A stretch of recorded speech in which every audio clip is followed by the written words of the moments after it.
हरियाणा के कृषि मंत्री जेपी दलाल को कल जैसे ही पता चला कि टिड्डी दल ने भिवानी की ओर हमला कर दिया है, कृषि मंत्री देर रात लोहारू व अन्य इलाकों में अधिकारियों के साथ पहुंचे।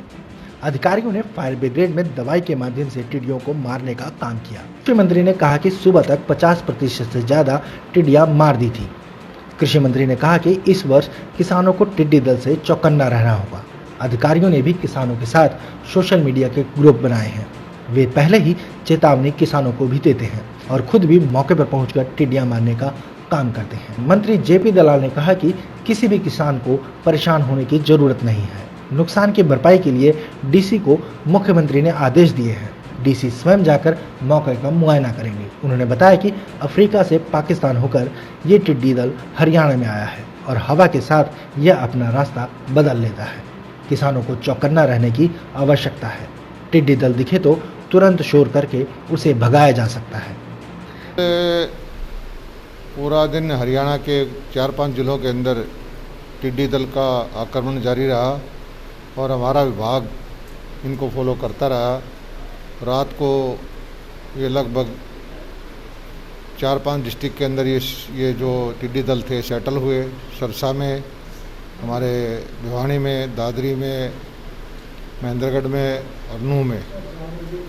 सारे डिप्टी कमिश्नर को मुख्यमंत्री जी ने आदेश दिया हुआ था कि पूरा मुस्तैदी से काम करें।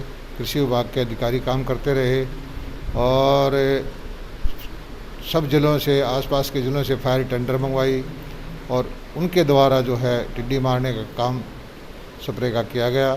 मुझे जो सूचना मिली है लगभग आधे के आसपास जो है टिड्डी दल का सफाया कर दिया गया है। बाकी जो बची हुई टिड्डियाँ हैं वो उड़ के राजस्थान की तरफ निकल गई हैं। सर, काफ़ी नुकसान भी किसानों को हुआ। नुकसान का अभी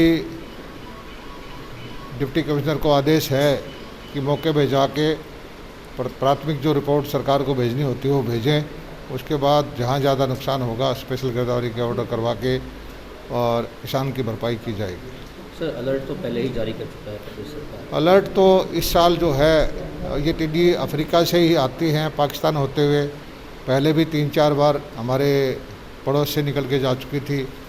अब ये हरियाणा के अंदर लगभग दूसरा-तीसरा अटैक है और आगे भी किसान भाइयों से मेरी प्रार्थना है कि वो चौकन्ने रहें।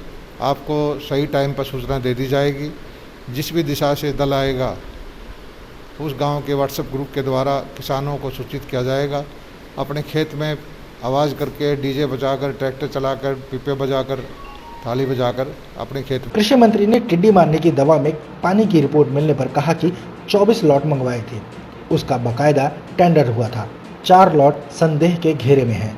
उन कंपनी को ब्लैकलिस्ट किया गया है और साथ ही उनके खिलाफ FIR दर्ज करने की आदेश भी दिए गए हैं। ऐसा है कि अलग अलग विभागों द्वारा, अलग अलग कंपनियों की, एफेड के द्वारा, सीड डेवलपमेंट कॉर्पोरेशन के द्वारा, एग्रो इंडस्ट्री के द्वारा ये इनको दवाइयाँ खरीदने का अधिकार है और इन्होंने टेंडर की प्रक्रिया से सैंपल टेस्ट करवा के ये दवाइयाँ खरीदी थी।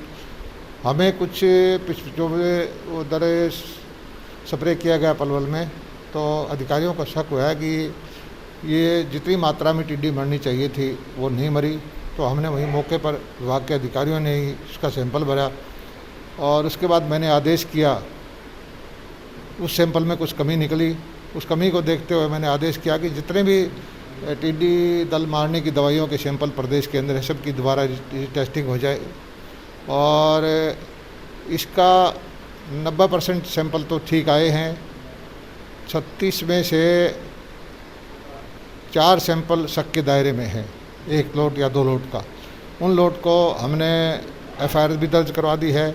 कंपनियों को ब्लैकलिस्ट करने के लिए जो दूसरे प्रदेशों की कंपनियां हैं उनको चिट्ठियां लिख दी है और अधिकारियों के खिलाफ अगर किसी कार्रवाई कमी होगी उसके खिलाफ भी जो है अनुशासनिक कार्रवाई की जाएगी। कृषि मंत्री ने हाल ही में रोजगार से संबंधित रिपोर्ट पर हरियाणा बेरोजगारी में नंबर 1 स्थान पर होने पर सफाई देते हुए कहा कि हरियाणा में ऐसी स्थिति नहीं है।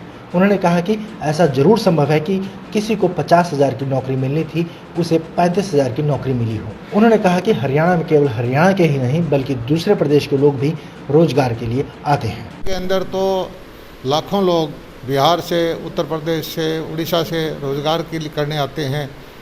हमारे हरियाणा के फरीदाबाद में, सोनीपत में, गुड़गांव में 70% जो लोग हैं दूसरे प्रदेशों के हैं।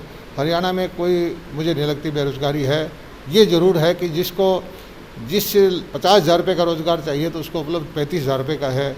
इस तरह की समस्या तो है, लेकिन हरियाणा में बेरोज़गारी की समस्या नहीं है।